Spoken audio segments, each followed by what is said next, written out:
Hello everyone, welcome back. So this is a tree that fell down the night before. And in this video, we got my Onewheel through a bike path in my neighborhood. This is a very nice trail to go down. And I'll be playing a podcast in the background from a true story that happened in Washington, Seattle, Washington. And it happened back in like 2018. And it's about a story about how a woman was riding her motorcycle, and then some old guy got out and attacked her, and she had to use her gun to survive. And this is why you should always consider carry. You should always have a gun on you. It can save your life. So carry your gun every day. Do it legally. I don't own the right to this podcast, but I will link all the information down below on who does. Carry on every day. And remember, this is 2020. You need your vote. Make sure you put a president that will keep the Second Amendment around. Vote Trump. Biden will destroy the Second Amendment and everything that the Bill of Rights stands for. Yesterday afternoon, I played for you some clips from a YouTube page by a guy named Alex Randall. He got the first interview with a young woman who was facing an absolutely unimaginable situation on I-5 a few months ago. And now doing her first broadcast interview is that young woman herself. Her name is Aubrey Bowen, and she joins us here in studio. Hey, Aubrey, I really appreciate you coming in with me this afternoon. Thank you, Dori. It's great to be here. Is it true you've not done any interviews besides the one with Alex? Very true. Why me? What are you doing here? That's a great question. I figured it was time to tell my story because everyone, I feel, needs to hear this. Women, men, kids, anyone needs to hear this. I told you before we went on the air, I relate to this as a dad with a daughter who is your age. And let's go through this. So you were riding your motorcycle. This was last February on I-5, right? This February. This February, right. February 8th. Yeah. Right, of 2018. Correct. Tell me about the encounter with this 60-year-old guy named Bruce Jones. It was probably the most horrific accident I've ever experienced in my entire life. And you're a very accomplished motorcycle rider. I can just tell the way you talk about your bike that you're quite accomplished. I wouldn't say accomplished. I do have quite a bit of experience, if not riding by myself, but riding as a passenger and being within the motorcycle community. And very recently have been to the track and have brought my skills to the track and the skills from the track back to the street and stuff. And it's definitely made me a very, very good rider. And as anybody who's got a lot of hours on a bike, you got to deal with a lot of crap on the roadways. Absolutely. A lot of distracted drivers, a lot of nonsense. So when you say this just was ramped up to an unimaginable level, I know it's bad. So what happened with this guy? So I was riding home from work. Like I do every day. I've been commuting on I-5 for probably the past 5 years. So I'm used to the traffic around the same time frame, going to work and then coming home from work. This day was just like any other day. I was riding home. I was actually on my way home to a date. Like I said, traffic was moderate for a while, and then it probably got around to Federal Way. And that's when the heavier, like, stop dead traffic was there within all lanes. Every lane was stopping and going. So I was kind of making my way through traffic, trying to get to my destination, and the spot in front of Bruce's vehicle became open, and I had moved over, blinker and all, and everything was fine for a good mile or two, if not longer. And then all of a sudden, it was the fight for my life at that time. He just came up and got within feet of your bike? Within feet, I would probably, within feet. Okay, so he's right. So you don't know what set him off? I don't know what set him off. Like I said, we had come to a stop and go a couple times in our lane, and he had left plenty of space before, as I had left plenty of space between myself and the car in front of me. Okay. Just to keep traffic flowing, at least in our lane, so we're not stopping and going and stopping and going. You said something in the YouTube interview about a gesture. Did you flip him off or something when he got on your tail? I wouldn't say I flipped him off. I kind of just did the hand motion, like, what are you doing? Okay. I don't think I flipped. I don't remember flipping him off. I didn't think I flipped him off. I just did like the what the are you doing type a gesture. Okay, so regardless of what happens, he's right on your tail. You're frightened because that can kill you in stopping, especially in heavy traffic. He catches your back wheel, that can kill you on a motorcycle. Okay. Absolutely. So he then maneuvers his car to force you to stop? He maneuvers. So as we are coming to the stopping and going, and he's leaving plenty of space, the one time I leave a little too much space in the car in front of me, he then proceeds to go onto the shoulder and try to ram me with his car on the passenger side of his car, on the left side of my bike with my left leg, into the cars in the right-hand lane, or to the lane to the right of us, which would be considered the fast lane. He was trying to ram me into those cars as they were stopped or as they were going slow, because I was leaving too much space. I don't know if he was trying to go around me on the shoulder, but I continued to move and push forward because I wanted to get away from him and what he was doing. And this guy's wife was in the car with him? His wife was in the car. Okay.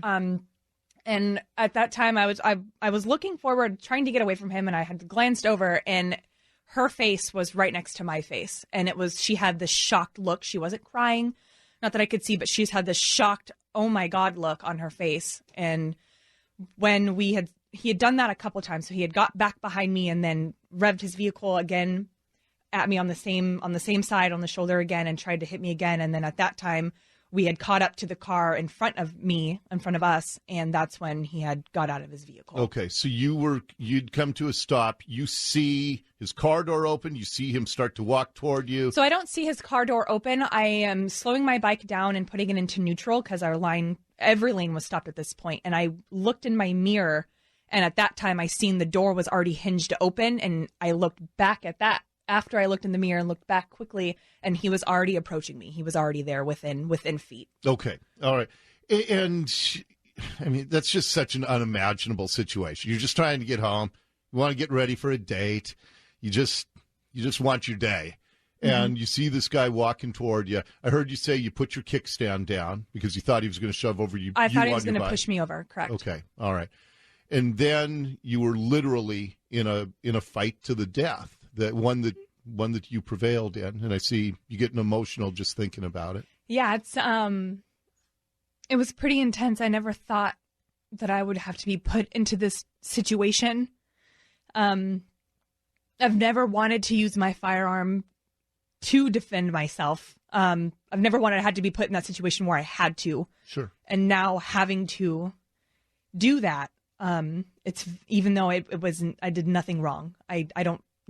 I was fighting for my life, and that's what the whole point of having a concealed weapons permit and having a firearm is, to solely defend your life. And that's exactly what I did, because I thought he was going to take mine. How big was this guy? This guy was a couple inches taller than me. I'm 5'4", and he was at least 5'9", 5'10", taller than me. Yeah, and you're pretty slight. You're average to thin build, and so it's not a fair fight if it's hand to hand. Yeah, and like I said, I was in the tracksuit, which then has armored shoulder pads and elbow pads, so there's no range of motion. Right. So right. Even if I could fight back, I couldn't in the suit. So when it was hand to hand, what was this guy doing to you? When it was hand to hand, after he grabbed me, I did the headbutt, and he had backed up, and then let me touch on that, because he kind of went chest to chest with you. Mm-hmm. Giving you a chest bump. Mm-hmm. You cracked him hard with your helmet on. Is that right? Absolutely. It's the only thing I thought of doing. Yeah. He had his hands on me, and I was trying to, shimmy back out of that, and he just wasn't letting me go. And so I had my visor down, and I was just like, get away, and boom, right in his head. And he held his face, and blood was pouring out of his face. And he charged back at me. And at that time, we hit the barrier and I was on the ground and he was trying to rip my helmet off, and he was like hitting me, and I could feel every hit. Like the suit it's made for sliding. It's not made for impact protection like that. And I hurt. It hurt. He grabbed your helmet. Absolutely. You described him as being like a dog with a rag toy, the way he was shaking your head. Absolutely. It's exactly, it felt exactly the same. And I'm not sure how I'm not as injured as I was coming out of it, but it was, the physical injuries are, those have healed, but it's the emotional that's now affecting me every day, every second of every day. Let me take the briefest of timeouts. Aubrey Bowen's in here with me, and she then made a decision that it was her life or his, and this man paid the ultimate price for going after this very tough young woman. We are back with Aubrey Bowen. She was involved in an incident on I-5 where a guy she is certain, was trying to kill her. It was a road rage incident, a 60-year-old guy named Bruce Jones. Aubrey is 24. Okay, when we left off right before the break, Aubrey, he had grabbed your helmet. He's shaking you around. And is he trying to choke you out?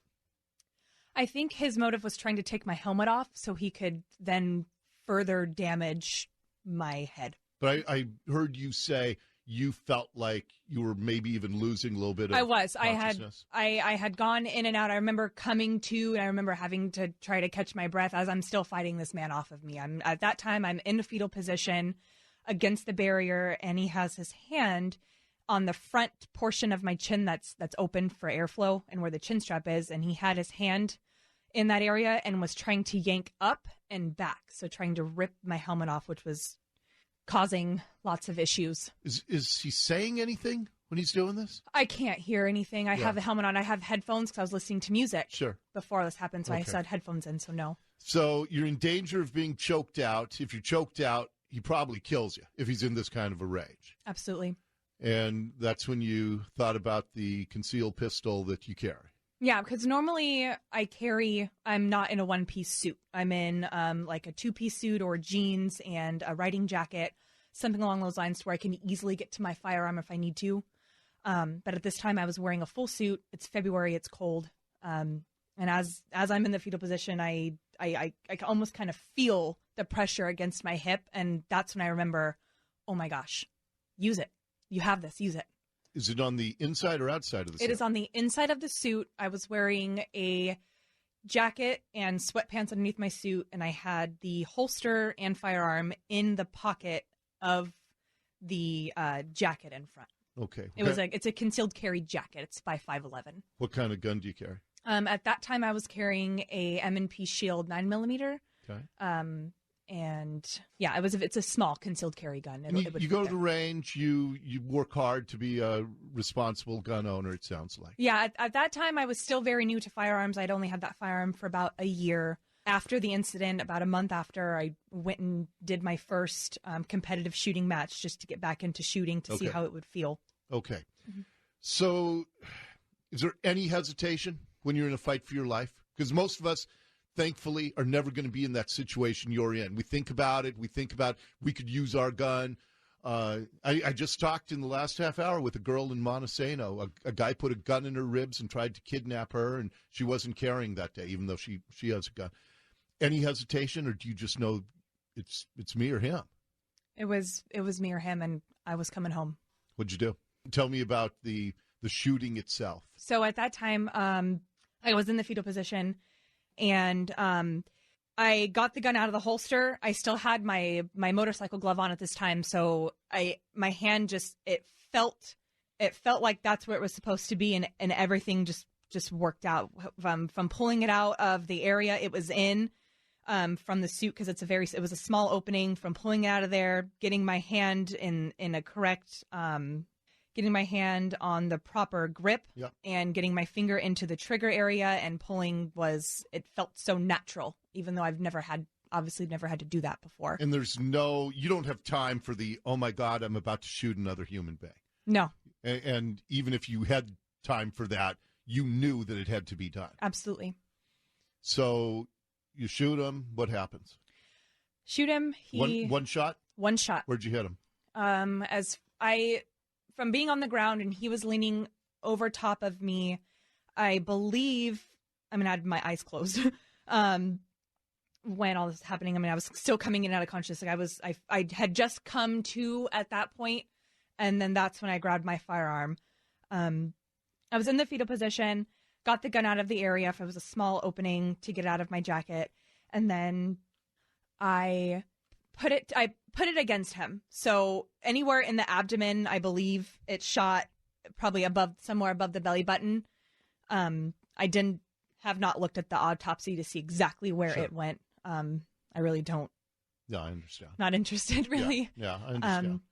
But yeah, it went into the abdomen area. Okay.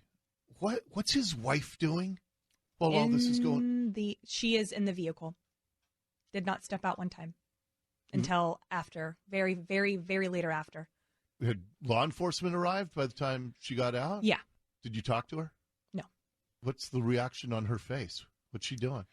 I remember when he got off of me that people had at that time finally got over to us. I'd finally seen the first person get out of their vehicle and was in the area when I had just released after I had discharged the round. He had fallen off of me, got back. I had moved away, crawled away, got away, and was then on the ground. I don't remember her getting out of the vehicle at least until the first person came over to help us. And I was telling that person, go to him. He's hurt. I just shot him. Go to him. And then I think at that point she may have gotten out. I don't remember because I didn't really want to look over there. And the Pierce County Prosecutor's Office got this case. They cleared you about a month later. Was there any fear that they were going to maybe prosecute you for anything? Absolutely. All the fear. Yeah, you never know. You never know. And it was very hard, social media wise. That was where a lot of my fear came from, is all of the online people saying, oh, she deserves to go to jail or something along those lines because I had to do this. So that was my only fear is everyone else's words. But I've never felt within myself that I was going to be at fault or be charged with anything. And you knew then and know now in your heart and soul that you didn't do anything wrong, right? Absolutely. But you're still carrying around a lot of pain. Absolutely. You said it's your constant companion? Absolutely. Are you getting help? It's expensive. It's expensive to have therapy treatments, which is why we started the GoFundMe, was because insurance can only go so far. So I try to get help. I definitely reach out to a lot of my friends, but to have professional help is by far the most expensive thing I've seen to date. Yeah, no, I understand. Well, we'll link that up too on our story. But in this era where crime is so rampant, we have to be our own first line of defense. If you had waited for somebody to call 911 and hope that law enforcement would arrive, you likely would have been dead before that had happened. If he had gotten my helmet off, I would have been dead. Yeah. And you're a badass girl, Aubrey. You really are. It's But I know this isn't the way you wanted to go through 2018. Mm-mm. There's more. Like, aside from that, that happening, it's not only myself I have to deal with. I have to, I had this pain on my family. My family has to, think about daily that they could have lost their only daughter. Yeah. Well, that's why I told you that I related to this as a dad. And I hope that my girls and any girls who are listening right now, that they would be able to take care of things the way that you did. I mean, you took care of, you're here today talking to me because you were tough enough to do what you had to do. Absolutely. Absolutely. And I think anyone that has children, I mean, girls or boys or men or women that have children, and it's scary to think about. It really is. Yeah, but it is a crazy world. Well, I appreciate, respect, admire your toughness. I will pray for your continued healing because I can see how hard this continues to be for you. But I'm glad you're here today with me. Thank you so much, Dori. Okay. Aubrey Bowen. We'll have the GoFundMe linked up on our web story about this. And our Fast 15's coming up next here on The Dori Monson Show. Wow. Wasn't that a crazy story? My God. Think about this. This could be you, your kid, your granddaughter, your wife. Someone that could just lose their mind, a Looney Tune, just snap and goes after them, or you. Okay? What would you do? This is why everyone that legally should own a gun and carry it on them. Okay? Stuff is getting more and more crazy right now. Have you guys seen what Antifa and Black Lives Matter is doing? They're killing people right now in 2020. So times are more crazier than they were 2 years ago when this happened. Okay? So to have a gun, carry it with you, be trained, be licensed, and treat it responsibly. Okay? Everyone should own a gun. That is legally allowed to own a gun. That's his phrase. All right? This is just craziness right here. Okay? Think about this. Here in America, we have the right to own guns. Constitutionally allowed to. Other countries do not have these rights. Okay, look at Hong Kong. They're fighting to get the Second Amendment there. They want guns. They want to be like America. Because their government is destroying them. Okay? We need to make sure the United States does not fall under the radical left that is destroying this country. Okay? I know the fake news will always be like, oh, guns are killing people. Oh my God. But that does not sell stories. Okay? That does not make them money. Okay?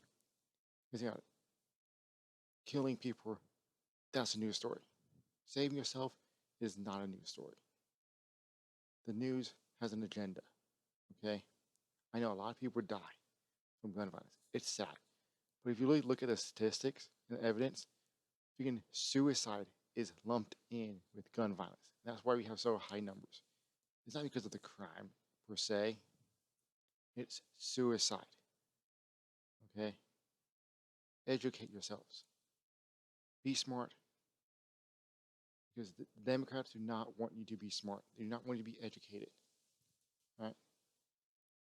So, hope you guys enjoyed this video. Thank you for watching. Thank you for listening. Oh, and look, I have new shoes, by the way. So, anyway, have a good day. Peace out. Bye.